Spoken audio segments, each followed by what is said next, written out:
कर्म करे किस्मत बने जीवन का यह मर्म, प्राणी तेरे हाथ में तेरा अपना कर्म, तेरा अपना।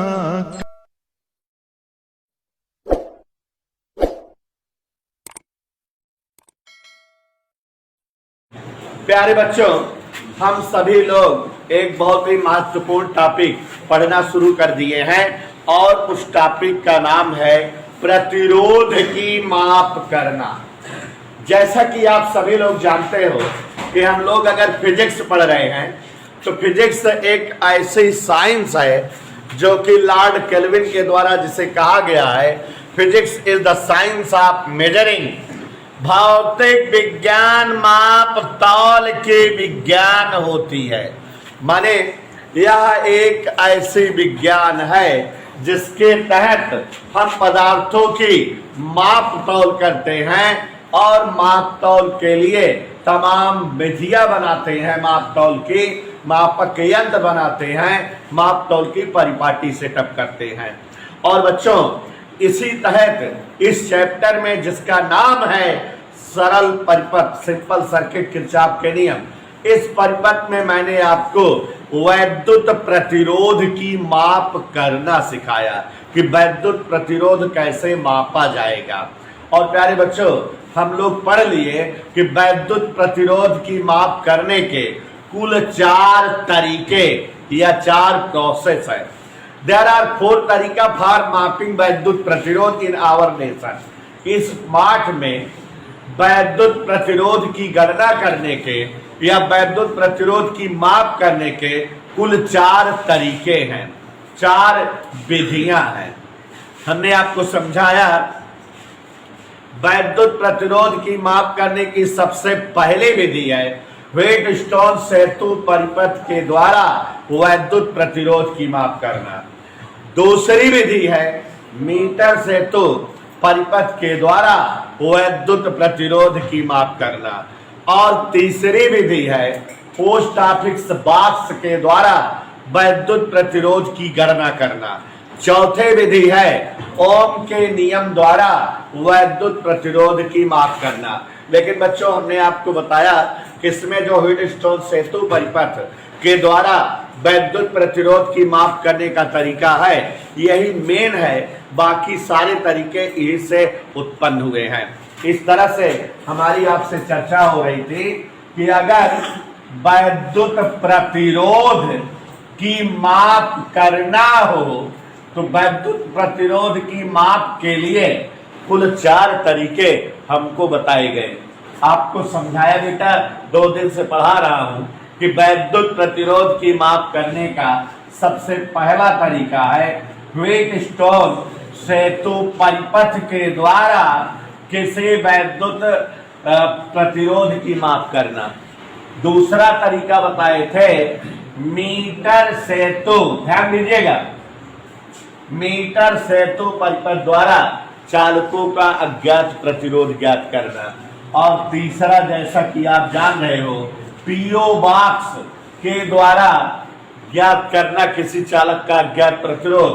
और चौथा तरीका था कि ओम्स के लॉ द्वारा या ओम के नियम द्वारा किसी भी जो है चालक तार का अज्ञात प्रतिरोध ज्ञात करना। ये बेटा आपको ये और ये दोनों व्हीटस्टोन सेतु परिपथ और मीटर सेतु परिपथ आपको आपकी प्रयोगशाला में प्रैक्टिकल करने के लिए मिलेंगे। अगर यहाँ अच्छे से आप पढ़े रहेंगे तो प्रयोगशाला में प्रैक्टिकल कर लेंगे। और आपको बताना चाहूंगा कि व्हीटस्टोन सेतु परिपथ क्या है, किस तरह से वर्क करता है, रचना कैसी है इसकी, क्या सिद्धांत है, क्या क्रिया विधि है, क्या उपयोग है, क्या सावधानियां हैं, ये इस उपकरण का हमने सब कुछ पढ़ लिया। आपको इसके पहले जो है कि क्लासों में आपको पूरा व्हीटस्टोन सेतु परिपथ का फुली वर्णन समझा दिया है। जो बच्चे लेट लपेट आ रहे हों, अगर वो इसके पहले वाली वीडियो देखेंगे तो 2 वीडियो में हमने व्हीटस्टोन सेतु परिपथ अच्छे से एक्सप्लेन किया है। अब हमारे पास मजबूरी है कि आज हम मीटर सेतु परिपथ पढ़ाना चाहते हैं। मीटर सेतु परिपथ तभी आएगा जबकि आपको व्हीटस्टोन सेतु परिपथ आता रहे। क्यों? क्योंकि मीटर सेतु परिपथ व्हीटस्टोन सेतु परिपथ का जो है सिद्धांत पर काम करता है। तो आप थोड़ा सा जान लीजिए। हमने जैसे कल परसों की क्लास में बताया था कि इंग्लैंड के एक वैज्ञानिक थे। कहाँ के? इंग्लैंड के एक वैज्ञानिक थे जिसका नाम था C.F. Wheatstone, Charles F. Wheatstone इनका नाम था। इन साहब ने 4 प्रतिरोधक तार लिए। How many? 4 प्रतिरोधक तार लिया। इस चोर ने 4 प्रतिरोधक तार जिनके नाम PQRS, 4 प्रतिरोधक तार PQRS थे। एक सेल लिया, एक धारा मापी लिया और 2 स्विच लिया। ये सब हम पढ़ा चुके। तो देखिए जरा, इंग्लैंड के प्रसिद्ध वैज्ञानिक C.F. व्हीटस्टोन ने 4 प्रतिरोधक तार PQRS, एक सेल, एक धारा मापी, 2 स्विच लेकर उन्हें इस प्रकार जोड़कर एक परिपथ तैयार किया जिसके द्वारा हमें चालकों का अज्ञात प्रतिरोध ज्ञात होता था या पता लगता था। और आपको समझाए हम इसी में कि जो व्हीटस्टोन ने इन 4 प्रतिरोधक तारों को जोड़ने का कार्यक्रम एडजस्ट किया, उन्होंने 4 प्रतिरोधक तारों को समांतर चतुर्भुज ABCD की क्रमागत भुजाओं से, सेल और धारा मापी को विकर्ण भुजा से जोड़कर परिपथ तैयार किया। यहां सभी लोग ध्यान दीजिएगा कि यहां अगर हम आपके सामने एक समांतर चतुर्भुज ऐसे बनाएं, इस तरह से आप देखो, एक समांतर चतुर्भुज है ABCD। मेरी बात को सुनो। C.F. व्हीटस्टोन ने 4 प्रतिरोधक तार PQR और S को समांतर चतुर्भुज ABCD की क्रमागत भुजाओं AB वाली भुजा से प्रतिरोध P, BC वाली भुजा से प्रतिरोध Q, AD वाली भुजा से प्रतिरोध R, CD वाली भुजा से प्रतिरोध S जोड़ा और विकर्ण भुजा BD के मध्य एक धारा मापी, एक स्विच K2 के साथ जोड़ दिया जो धारा मापी स्विच कहलाती है। और विकर्ण भुजा AC के मध्य एक सेल स्विच K1 के साथ जोड़ दिया और इस तरह से हमारा व्हीटस्टोन सेतु परिपथ बन गया। प्यारे बच्चों, जबकि हम 2 दिनों से इस टॉपिक को पढ़ा रहे हैं, लेकिन इसको आज हमने बनाया क्यों? फिर क्यों बनाया? क्योंकि जो है हम देख रहे हैं कुछ नए चेहरे हैं जिससे उनको मदद मिल सके। क्यों बेटा? क्योंकि व्हीटस्टोन सेतु परिपथ जो है उसकी केवल इतनी फिगर आपके दिमाग में रहे। हम लोग बहुत सारे चीज इसके बारे में पढ़े हैं, लेकिन ये फिगर रहे कि व्हीटस्टोनवा ने 4 प्रतिरोधक तार PQR और S को समांतर चतुर्भुज की स्टाइल में भुजा AB के मध्य P को, BC के मध्य Q को, AD के मध्य R को, CDA के मध्य S को और धारा मपिया को BD के मध्य और शिला को AC के मध्य जोड़कर ऐसे ही चित्र के रूप में परिपथ सजाया। और ये जो वैद्युत परिपथ व्हीटस्टोन ने बनाया बेटा, इसी परिपथ के सिद्धांत पर आपको पोस्ट ऑफिस बॉक्स भी मिलेगा और आपको मीटर सेतु परिपथ भी पढ़ना पड़ेगा। आप लोग जान लीजिए, हर वर्ष बोर्ड की परीक्षा में 6 नंबर का क्वेश्चन आता है, व्हीटस्टोन सेतु परिपथ का सचित्र वर्णन करो, मीटर सेतु परिपथ का सचित्र वर्णन करो और कंटिन्यूअस रिवर्स ऑर्डर में, माने एक बार व्हीटस्टोन आएगा तो अगली साल मीटर सेतु आएगा। इस बार मेरा फाइनल गेस है, इतने दिनों का पढ़ाने का अनुभव, इस बार बोर्ड की परीक्षा में मीटर सेतु परिपथ का सचित्र वर्णन करने को आएगा। तो आप लोग मीटर सेतु परिपथ हम पढ़ाने जा रहे हैं, खूब बढ़िया मस्त तैयार कर लो, रट डालो। और कुछ महानुभाव लोग हैं, VIP लोग, फुर्जी बना के रख लो अभी से ही मीटर सेतु परिपथ की काम आएगा। तो ये जान लो कि अभी पढ़ाने जा रहे हैं मीटर सेतु परिपथ का, खूब अच्छे समझिए। 6 नंबर का सवाल है, 6 नंबर का टॉपिक है। और मीटर सेतु परिपथ चूंकि व्हीटस्टोन सेतु परिपथ के सिद्धांत पर काम करता है, तो ये चित्र दिमाग में तैरता रहे। क्या कि AB के बीच क्या जुड़ा है, P, और BC के बीच क्या है, AD के बीच क्या है, और CD के बीच, BD के बीच धारामापी, AC के बीच सेल। ये अगर याद रहेगा तभी आप कर पाओगे। तो प्यारे बच्चों, हमारे पास अब जो है आज डिस्क्रिप्शन होगा वैद्युत प्रतिरोध के माप करने वाले दूसरे भौकाली उपकरण का। तो आप सभी के सामने रखने जा रहा हूं दूसरा, और ये 2-3 तरह से इंपॉर्टेंट हो गया। पहली चीज तो अगर यहाँ तैयार किया रहोगे पेडिकल में पा जाओगे, पेडिकल में भी 5-6 नंबर क्लियर हो जाएगा आपका। और पेडिकल में भी हर स्कूल में मीटर सेतु परिपथ है, कराया जाता है। तो देखो जरा, अज्ञात प्रतिरोध की माप करना, माने प्रतिरोधवा कैसे नापा जाएगा, किसी चालक का प्रतिरोध किस प्रकार ज्ञात होगा। वन तरीका बता चुके हैं, दूसरा तरीका आज हम पढ़ने जा रहे हैं। मीटर सेतु परिपथ के द्वारा, प्यारे बच्चों, मीटर सेतु परिपथ के द्वारा हम लोग जो है ज्ञात करेंगे आज किसी जो है चालक तार के अज्ञात प्रतिरोध को। किसी चालक तार का अज्ञात प्रतिरोध मीटर सेतु परिपथ के द्वारा किस तरह से ज्ञात होगा, आज हम लोग इसको देखेंगे। ध्यान दीजिएगा, किसी चालक तार का अज्ञात प्रतिरोध मीटर सेतु परिपथ के द्वारा किस प्रकार ज्ञात होगा, कैसे प्राप्त होगा। आपको फिर से आज अपनी बात रिपीट करने जा रहा हूं, जबकि रोज बताता हूं। जब भी कोई यंत्र या उपकरण हो तो किसी यंत्र का जब वर्णन करना होता है, जब हमको कभी यंत्र का वर्णन करना होता है तो हम 5-6 बकवास बातें बताते हैं। मतलब हम पहले उस यंत्र का इतिहास बताते हैं कि बनाएबा का हिस्ट्री फॉर दैट उपकरण, अंग्रेजी बोल रहा हूं।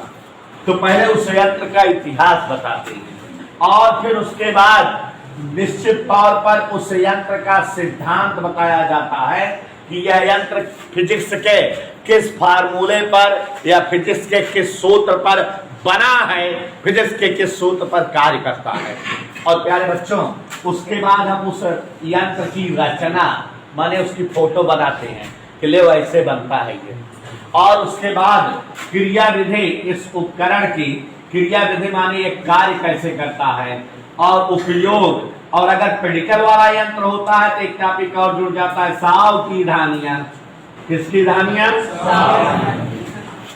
प्रिकॉशन।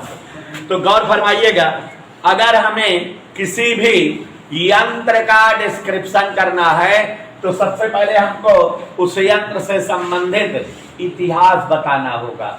फिर उसके बाद उस यंत्र का सिद्धांत माने फिजिक्स के किस फार्मूला, सूत्र, नियम, सिद्धांत पर वो बनता है, काम करता है।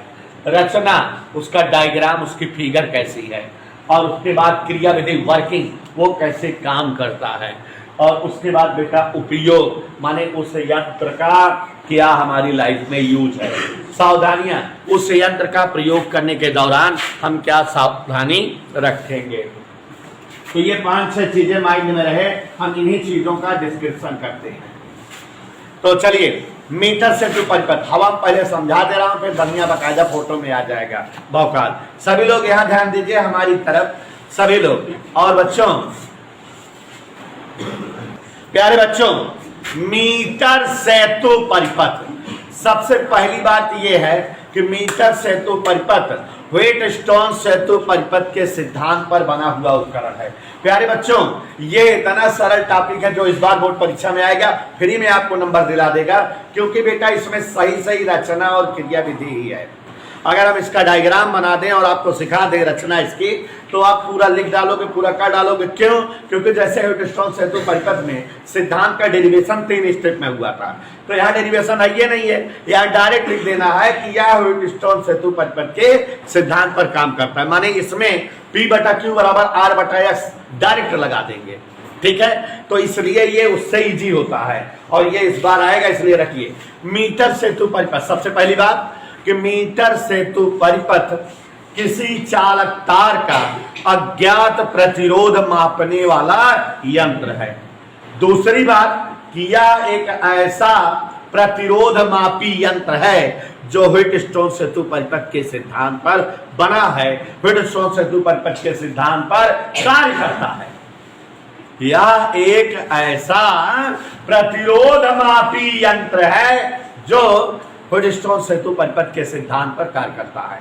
चलो हम ठीक है समझते हैं, बाद में बनाएंगे। जैसे ये कोई मेज हो, क्या हो, दिखाई दी मेज, ये रखे हैं, ये इट्स मेज, ट्रांसपेरेंट है। जो लोग बेवकूफ और पागल होंगे उन्हें नहीं दिख रही होगी। तो देखो मेज है, दिख रही है पक्का। तो यहाँ पर एक मेज है, ओके, और इस मेज पर कल्पना करिए एक आयताकार लकड़ी का पटरा रखा है। व्हाट इज रखा है? लकड़ी का पटरा। दिख गया सबको? कलर्ड है ना, अच्छा रंगीन है। तो देखो जरा, एक मेज है और इसी के ऊपर एक लकड़ी का पटरा रखा है। रख दिए, कोई दिक्कत बेटा? अब इस पटरे पर कल्पना करो, चित्र आपसे बनवाएंगे, एल आकार की, किस आकार की? तांबे की दो पत्तियां, जैसे ऐसे एल आकार बना, ऐसे ऐसे जड़ दिए हैं, किस पर? पटरवा पे। तो ये जो है एल के आकार की तांबे की दो पत्तियां, देखो दो एल बनाए हैं, त्यों, और ये वाला क्यों, दो एल है। तो एल के आकार की तांबे की दो पत्तियां लकड़ी के पटरे पर ऐसे जाम है, फिक्स है। हो गई फिक्स? चित्र बन गया। लकड़ी का पटरू और उसके ऊपर ऐसे एल के आकार की एक पत्ता और एल के आकार की दूसरी पत्ती ऐसे जड़ी हुई है। दोनों पत्तियों की खासियत है कि दोनों पत्तियों में 3 पेच हैं, एक पेचियां खोसे, एक हियां, एवं 3 नट हैं। और बच्चों सबसे पहले हम जो है पत्तियों को लगाने से पहले एक और काम करेंगे, उसको पहले जानो कि ये जो लकड़ी का पटरा है, इस पटरे पर एक पेच जड़ दिए, ए, क्या? एक पेच गाड़ दिए, उसका नाम ए लिख दिए, और एक और पेच गाड़ दिए, उसका नाम से लिख दिए। तो लकड़ी पटरे पर कई पेच गाड़ दिए हैं? कौन कौन? एक और खासियत, इन दोनों पेचों को 1 मीटर की दूरी पर गाड़े हैं, मतलब दोनों पेच एक दूसरे से 1 मीटर की दूरी पर हैं। इन दोनों पेचों से नाइक्रोम या मैग्नीन का एक तार लपेट दिए। तो पक्का अगर ए और सी के बीच कोई तार हम लपेटेंगे और ए और सी दोनों पेच ऑलरेडी 1 मीटर की दूरी पर हैं, तो दोनों के बीच लगा हुआ तार कितना मीटर लंबा रहेगा? ठीक है। अब फिर से ध्यान दो, पहले क्या लिए है? लकड़ी का एक पटरा, लकड़ी के पटरे पर एक पेच ए गाड़ दिए और दूसरा पेच, दोनों पेच कितने दूरी पर हैं? दोनों से क्या बांध दिए हैं? नाइक्रोम या मैग्नीन का तार बांध दिए। अब इन पेचों के सहारे लकड़ी की एक पटरी मीटर स्केल जोड़ दे रहे हैं। अगर हम पेच ए और सी के सामने कोई लकड़ी की पटरी रखेंगे मीटर स्केल बढ़ाई, तो निश्चित तौर पे उसका 0 वाला सिरा किस सीध में होगा? एक ही सीध में, और 100 वाला सिरा काहे? क्योंकि जो है लकड़ी पटरी 1 मीटर होती है और ए और सी आर द दूर फराम एक दूसरे से 1 मीटर, तो 1 ही मीटर की दूरी पर है। तो ए वाला सिरा किस सीध में है और सी वाला सिरा 100, और दोनों के बीच में क्या जुड़ा हुआ है? नाइक्रोम या मैग्नीन का तार। अब यहाँ रुक जाओ आधा मिनट, एक बार फिर से सुन लो। लकड़ी का एक आयताकार क्या लिए? पटरा। उस पटरे पर एक पेच क्या गाड़ दिए? पेच का नाम था ए और दूसर के पेच का नाम सी। अनमोल चंदू, 2 पेच है, एक अनमोल एक चंदू, ए और सी। दोनों के बीच 1 मीटर लंबा नाइक्रोम या मैग्नीन का तार है और दोनों पेचों के सहारे एक जो है लकड़ी की मीटर स्केल लगी हुई है 0 और 100 की सीध में। यहाँ हमने रुकने के लिए किस लिए कहा? क्योंकि बेटा आप थोड़ा दिमाग दौड़ाओ, चूंकि यहाँ 1 मीटर स्केल जुड़ी हुई है, परिपथ जो बन रहा है, शायद इसीलिए इसका नाम मीटर सेतु परिपथ हुआ। तो एक बात, पूरी बात लौटो पीछे से। यह एक ऐसा परिपथ होता है जिसके द्वारा चालकों का अज्ञात प्रतिरोध ज्ञात किया जाता है, और यह एक ऐसा परिपथ है जो व्हीटस्टोन सेतु परिपथ के सिद्धांत पर कार्य करता है। यह एक ऐसा परिपथ है या उपकरण है जो व्हीटस्टोन सेतु परिपथ के सिद्धांत पर, और इस परिपथ पर लकड़ी का एक आयताकार पटरा होता है जिस पर दो पेचे ए और सी परस्पर 1 मीटर की दूरी पर स्थित होती हैं। इनसे नाइक्रोम या मैग्नीन का 1 मीटर लंबा तार बंधा होता है और इन दोनों पेचे के सिरे जो है मीटर स्केल के सिरे 100 और 0 के सीध में होते हैं और इसीलिए इस उपकरण को मीटर सेतु परिपथ कहा जाता है क्योंकि इस उपकरण में मीटर स्केल का इस्तेमाल हो रहा है। अब उसके बाद अभी थोड़ी देर पहले हमने बताया था कि तांबे की क्या पत्तियां ले लो, किस आकार की, और दोनों पत्तियों में कितने पेच होंगे। तो जो पहली पत्ती है उसको ए से जड़ दो और दूसरी पत्ती किससे जड़ दो, तो माने ये दोनों पत्तियां ए और सी से जड़ी हुई हैं। किससे जड़ी हुई हैं? और दोनों पत्तियों के बीच में एक और पत्ती रखो तांबे की और उस पत्ती को पेच डी बोलो, पेच डी से जोड़ दो, बीच में एक पेच गाड़ो डी और उससे उस पत्ती को जड़ दो। तो अब चित्र देखो, ये वाली पत्ती क्या है, ए से जुड़ी है, ये वाली पत्ती क्या है, सी से जुड़ी है और बीच में कौन पत्ती है, डी।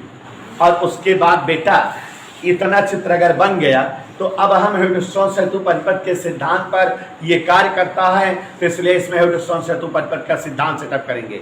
ए और सी के बीच सेल लगना चाहिए तो यहाँ सेल जोड़ेंगे। याद करो चित्र, ए और बी के बीच पी रहे, बी और सी के बीच क्यू रहे, ए और डी के बीच आर रहे, सी और डी के बीच एस रहे और बी और डी के बीच धारा मापी। तो अब बिना चित्र बनाए नहीं समझ आएगा, तो इसी बात को जितना मैंने बताया आपके सामने बोर्ड पर रखने जा रहा हूं, तो ध्यान दीजिएगा, गौर से सभी लोग, सभी बच्चे अच्छे समझेंगे। ध्यान देखिए जरा, कोई बोलेगा नहीं आए, हम पहले चित्र आपके सामने बना रहे हैं और आप सीखिए। प्यारे बच्चों, मीटर सेतु परिपथ का चित्र बना रहे हैं और आप लोग मेरे को देखते रहिए, चित्र बनाने की स्टाइल आप सीखिए। देखिए जरा, सभी लोग गौर से देखिए, मीटर सेतु परिपथ माने 6 नंबर।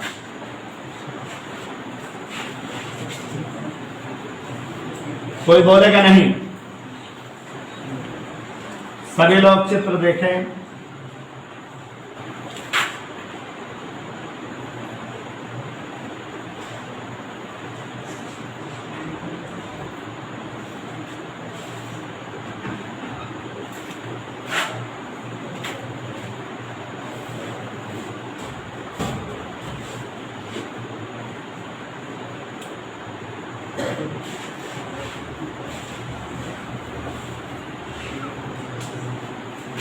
यहां ध्यान दीजिए,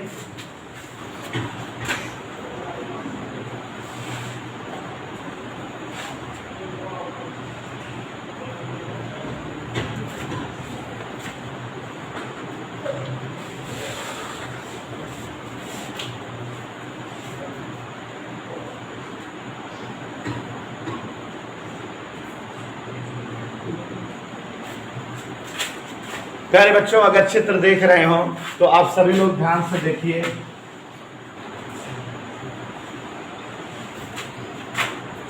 देखो, ये जो है तांबे की पहली पत्ती है, किस आकार में है, एल के आकार में, और ये तांबे की दूसरी पत्ती है, ये भी तो एल आकार में तांबे की 2 पत्तियां दिख रही हैं। एल आकार में तांबे की 2 पत्तियां दिखी सबको, और ये वाली पत्ती में यहाँ एक पेच ए है और यहाँ पर एक पेच सी है। दोनों पेचों से नाइक्रोम या मैग्नीन का तार लगा हुआ है। दोनों पेचों से बच्चों नाइक्रोम या मैग्नीन का 1 मीटर लंबा तार जोड़े हुए हैं।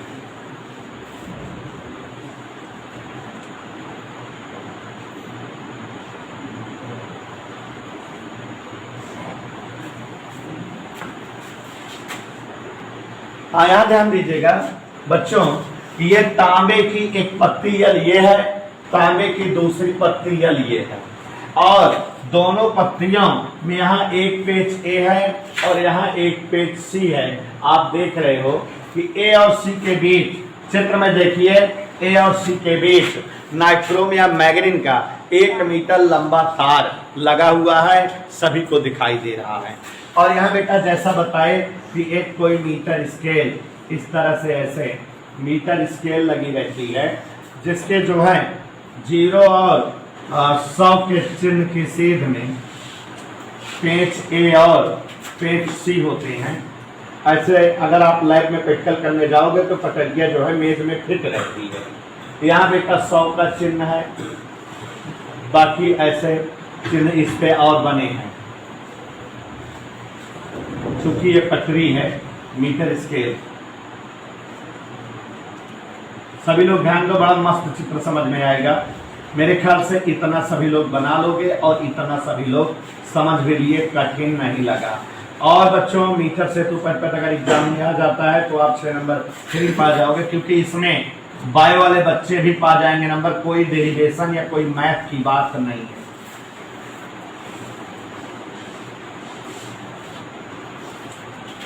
ये हमारी मीटर स्केल है, आप मीटर स्केल का चित्र देख रहे हैं।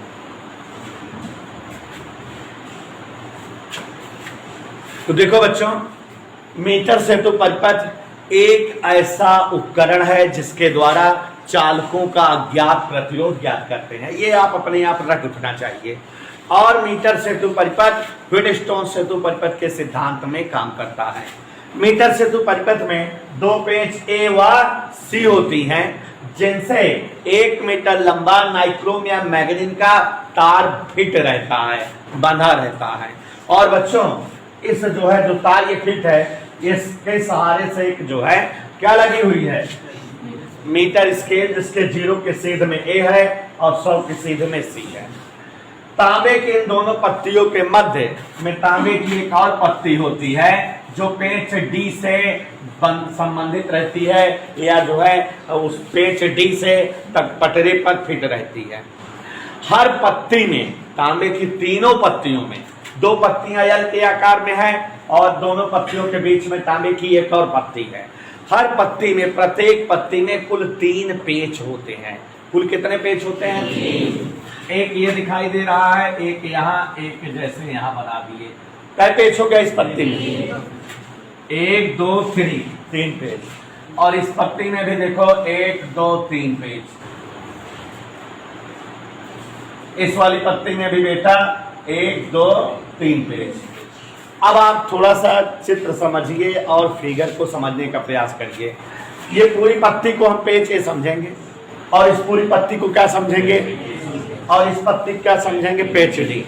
अगर अभी यहां से जो है एक तार लाएं ऐसे बाहर, और यहां से भी एक तार लाएं ऐसे बाहर, चित्र देखिए, ये तार किनके बीच है?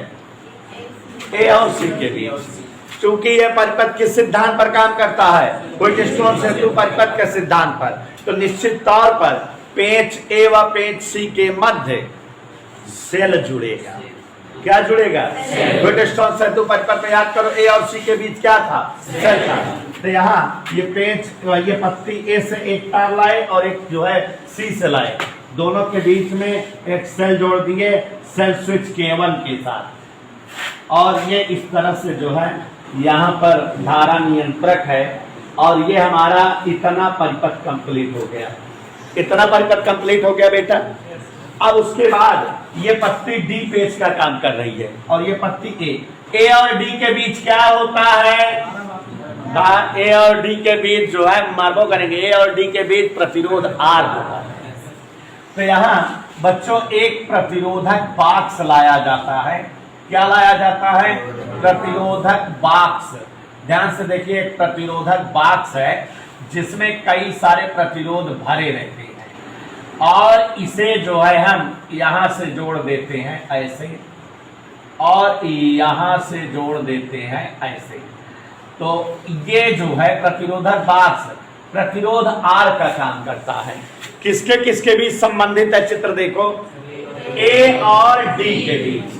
अब आप जानते हैं व्हीटस्टोन सेतु परिपथ में ए और डी के बीच क्या रहता है? प्रतिरोध आर। अभी ये डी है और ये सी है, सी और डी के बीच याद करो क्या होता है? सी और डी के बीच यस होता है। और आपको हम पढ़ाए हैं कि यस अज्ञात प्रतिरोध होता है। जिस तार का प्रतिरोध ज्ञात करना होता है उसे हम यस के रूप में, यहाँ जो है इस तरह से बेटा एक प्रतिरोधक हमने ले लिया जिसका प्रतिरोध क्या है? ज्ञात करना है। जो यस के रूप में है, और इसको जो है इस तरह से ऐसे किसके किसके बीच जोड़ दिए हैं, डी और सी के बीच। चित्र तना समझ में आया? सारी पेचों का इस्तेमाल समझ में आ रहा है? फिर से देख लो जरा। मीटर सेतु परिपथ में एक पेच ए और एक पेच सी होती है। इन दोनों पेचों के मध्य 1 मीटर लंबा नाइक्रोम या मैग्नीन का तार फिट रहता है। 1 मीटर स्केल इन जो है पेचों के सहारे लगी रहती है, जिसका शून्यांक जो है ए की सेध में और 100 अंक जो है सी के सेध में होता है। इस पेच ए से तांबे की एक एल आकार की पत्ती जुड़ी रहती है और पेच सी से भी तांबे की एल के आकार की दूसरी पत्ती जुड़ी रहती है। दोनों पत्तियों के बीच में तांबे की एक तीसरी पत्ती होती है। प्रत्येक पत्तियों में कुल 3 पेच होते हैं। 1 2 3 1 2 3 1 2 3 3 पेच हर पत्ती में है। अब बच्चों इस पेच से एक तार जोड़ दिए और इस पेच से यहां से लगा दिए। चित्र अपने आप नजर आ रहा है कि ये तार इस पत्ती से आ रहा है जो पेच ए है, माने बिंदु ए और बिंदु सी के बीच सेल जुड़ गया। हमारी मजबूरी है यहाँ सेल जोड़ना, क्योंकि ह्यूटस्टोन सेतु परिपथ के सिद्धांत पर इसकी वर्किंग होनी है। तो यह ह्यूटस्टोन सेतु परिपथ के स्टाइल में ही अरेंज किया जाएगा, सजाया जाएगा। अब उसके बाद बेटा पेच ए और पेच डी के मध्य हम जानते हैं प्रतिरोध आर रहता है। तो यहाँ एक प्रतिरोध बाक्स, लैब में आप प्रैक्टिकल करते समय टीचर से मांगोगे तो देगा प्रतिरोध बाक्स। एक छोटा सा डिब्बा होता है जिसमें बहुत सारे प्रतिरोध भरे होते हैं, स्विच लगी रहती है। जब स्विच खिंचबे वह प्रतिरोध काम करे लगे। मतलब जैसे यहाँ देखो 8 प्रतिरोध इसमें लगाए हैं, 8 स्विच दिखाई दे रही होगी आपको। तो अगर कोई स्विच खींच लोगे, जैसे हम जो पहली स्विच खींच के मान लो ये 2 ओम वाली है, जिसका मतलब R बराबर 2 ओम हो गया, 2 ओम कार्य कर रहा है। तो सब स्विच पे लिखा रहता है कि कितने कितने ओम का है, तो जो खींच लोगे R का मान वो हो जाएगा। तो प्रतिरोध बाक्स प्रतिरोध R के रूप में इन दोनों पेचों के मध्य चित्र देखो A और D के बीच बंधा रहता है। जिस तार का प्रतिरोध ज्ञात करना होता है, अज्ञात प्रतिरोध वाला चालक तार S के रूप में D और C के बीच ही संबंधित होता है या जुड़ा होता है। इतना चित्र समझ में आया? अभी आपको एक बिंदु और एक जो है पॉइंट नहीं दिख रहा है, बिंदु B नहीं दिखाई दे रहा है। A दिख गया, D दिख गया, C दिख गया, हमने प्रतिरोध S फिट कर दिया, प्रतिरोध R फिट कर दिया, सेल सेट कर दिया। अब होता क्या है बेटा कि एक धारा मापी होती है जिसका जो है एक सिरा D से जुड़ा होता है। एक धारा मापी लिया जाता है और उसका एक सिरा कहाँ जोड़ देते हैं, D से। ये धारा मापी ऐसे है और इसका एक सिरा D से जुड़ा है। दूसरा सिरा जॉकी स्विच, कौन सा स्विच बेटा? विसर्पी स्विच हिंदी में, अंग्रेजी में जॉकी स्विच। जॉकी स्विच माने ऐसे कटियादार रहता है, तार AC पर चलाया जा सकता है। किस तार पे चलाया जा सकता है? और यहाँ बच्चों आप जान रहे हो कि हम स्विच की व्यवस्था कर दिए होंगे K2 की। तो अब ये धारा मापी स्विच है और ये धारा मापी है। अब देखो जरा, ये विसर्पी स्विच को हम तार AC पर आगे पीछे चला सकते हैं। चलाएं क्यों?